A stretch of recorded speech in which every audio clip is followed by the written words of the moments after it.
এই দাজ্জাল কই আছে এখন সবারই জানার আগ্রহ আছে। আজকে একটা হাদিস আপনাদেরকে বলবো, দাজ্জাল কোথায় আছে আমরা জানতে পারবো ইনশাআল্লাহ। এটা বলে আমরা আরেকদিকে চলে যাবো ইনশাআল্লাহ। আমার প্রিয় ভাইরা, সহিহ মুসলিম 2942 নম্বর হাদিস। দাজ্জাল সম্পর্কে হাদিসটা না জানলেই নয়, লম্বা হাদিস, আমি আপনাদেরকে সংক্ষিপ্ত আকারে বলছি। তামিম আদ-দারি রাদিয়াল্লাহু আনহু থেকে বর্ণিত, ফাতেমা বিন কায়েস রাদিয়াল্লাহু তাআলা আনহা বলেন, রাসূল সাল্লাল্লাহু আলাইহি সাল্লামের যুগে ফজরের নামাজের আযান হয়ে গেল। একজন ঘোষণাকারী ঘোষণা করলেন, সালাতু জামিআ, সালাত জামাতের সাথে পড়তে হবে, সবাই চলে আসো। এই ঘোষণা দেওয়ার পরে মসজিদে নববীর মহিলারা মহিলাদের কাতারে, পুরুষরা পুরুষদের কাতারে, আল্লাহর নবী ইমাম, পুরুষরা পুরুষদের জায়গায়, মহিলারা মহিলাদের জায়গায় দাঁড়ায় গেল। সালাত শুরু হয়ে গেল।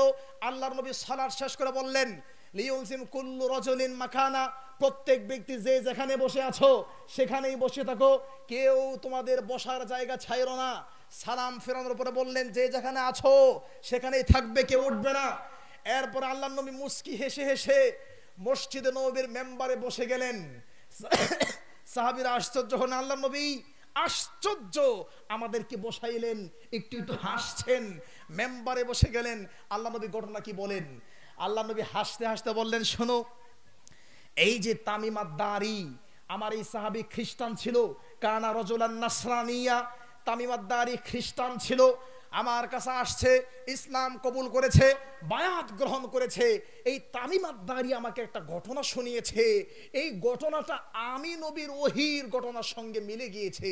আল্লাহ নবী সেই ঘটনাটা কি বলেন, আমরা শুনতে চাই। আল্লাহর নবী সাল্লাল্লাহু আলাইহি সাল্লাম তখন বললেন, শোনো, তামিম আদ-দারি বলেছে, তামিম আদ-দারি সহকারে আরো 30 জন সাহাবী, কয়জন? তামিম আদ-দারি সহকারে আরো 30 জন ব্যক্তি একটা বিরাট সাগরের মধ্যে সফরে বের হয়েছে।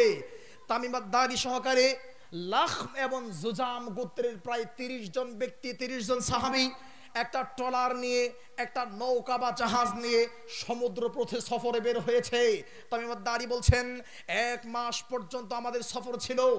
1 মাস সফরের মধ্যে প্রচন্ড সাগরের ঢেউয়ে আমরা ভাসছিলাম। ভাসতে ভাসতে 1 মাস পরে একটা দ্বীপে চলে গেলাম।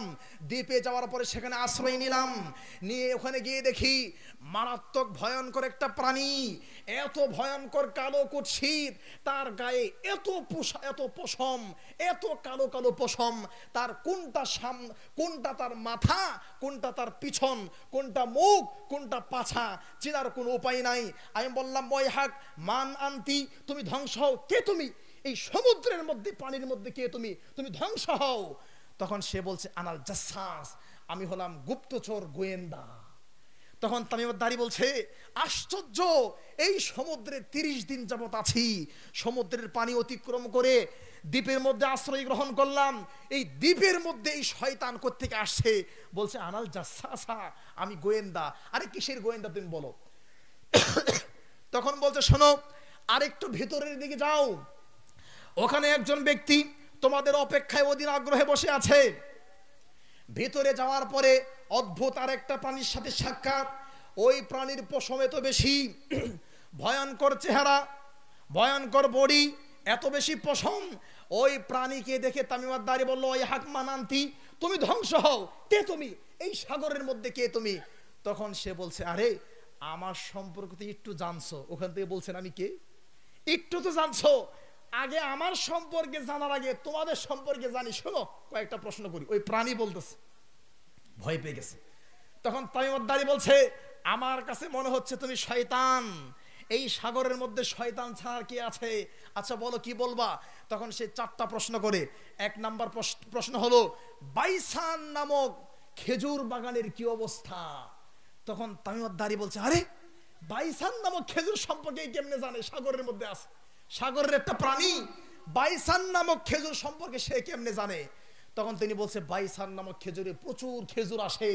তখন এই শয়তান বলছে, এই প্রাণী বলছে যে, শোনো, ওই দিন বেশি দূরে নাই যেই দিন বাইসান নামক বাগানের মধ্যে আর কোনো খেজুর আসবে না। আবার তাকে প্রশ্ন করলো, আচ্ছা শোনো, জোগার নামক ঝর্ণা, তাকে চিনো? জোগার নামক ঝর্ণা চিনো? বলছে, হ্যাঁ চিনি। জোগার নামক ঝর্ণার কি অবস্থা? পানি আসে? হ্যাঁ, ইন্নাহু মাউন কাসির, সেখানে প্রচুর পানি। তখন এই প্রাণী বলছে, সমুদ্রের প্রাণী বলছে, ওই দিন বেশি দূরে নয় যেই দিন জোগার নামক ঝর্ণা দিয়ে আর পানি বের হবে না। এভাবে দুইটা প্রশ্ন করে লাস্টের প্রশ্ন করলেন, উম্মি নবী, নিরক্ষর নবী, তোমাদের নবী মুহাম্মদের কি অবস্থা? এবার তো ওদের গায়ের পশম দাঁড়া গেছে। হ্যাঁ, আশ্চর্য! এই সমুদ্রের পানির মধ্যে একটা আশ্চর্য প্রাণী, যারা দেখলেই ভয় লাগে, শয়তানের মতো মনে হয়। হ্যাঁ, আমাদের নবীর খবর কেমনে জানে? তখন বললেন, হ্যাঁ, আমাদের নবীর অবস্থা এই। প্রশ্ন করলো, নবীর সাথে মক্কাবাসী কেমন আচরণ করেছে?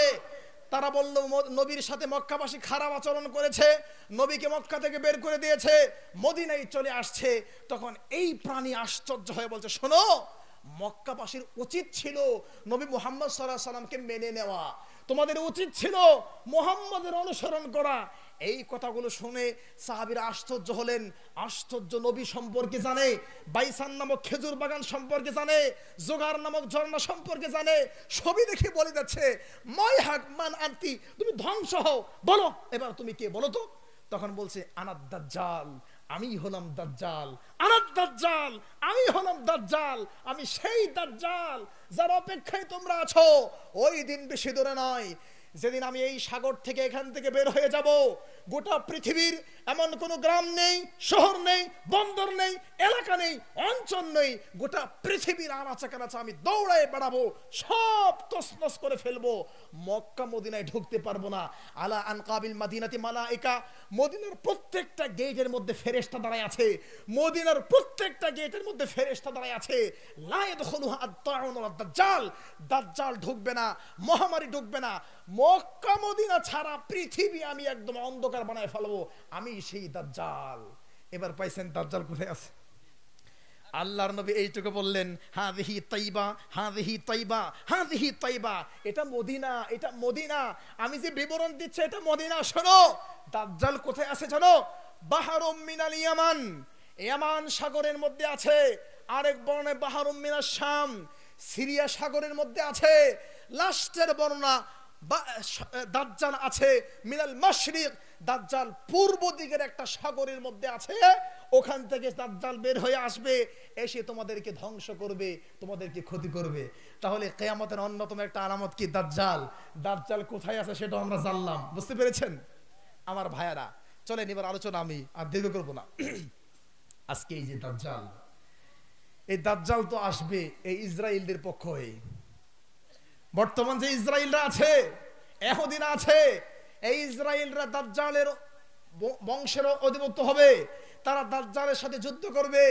মুসলমানদের ভেঙ্গে পড়ার কোনো কারণ নাই। আজকে আপনাদেরকে আজীব একটা তথ্য দিব, আজকে এমন একটা তথ্য আপনাদেরকে দিব যেই তথ্য আপনাদের মনকে ঠান্ডা বানায় দিবে। 30 সেকেন্ডে শোনেন। আজকে আমেরিকা, ব্রিটেন সহকারে, ইসরায়েল সহকারে আজকে অমুসলিমরা মুসলিমদের উপর যেই অন্যায় করছে, অবিচার করছে, তাদের হাতে অস্ত্র আছে, তাদের হাতে অর্থ সম্পদ আছে, তাদের হাতে পাওয়ার আছে। 19 থেকে 20 হলেই বলছে এই যে পারমাণবিক বোমা, একটা মাইরা দিয়ে পুরো দেশ শেষ করে দিব।